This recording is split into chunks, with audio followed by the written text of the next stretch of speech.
Hello, my name is Gillian Perry, and I'm really looking forward to speaking to you about what we can learn from Anne Frank, her life and astonishing global legacy.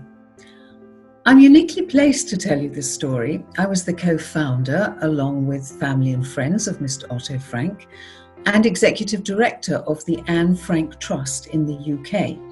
And more recently, since my retirement, I've been working as an ambassador for the Anne Frank Center in the USA and also lecturing about her story internationally.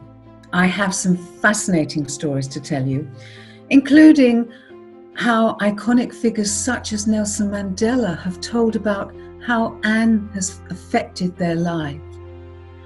I've also met many people who knew Anne personally and shared their personal insights with me.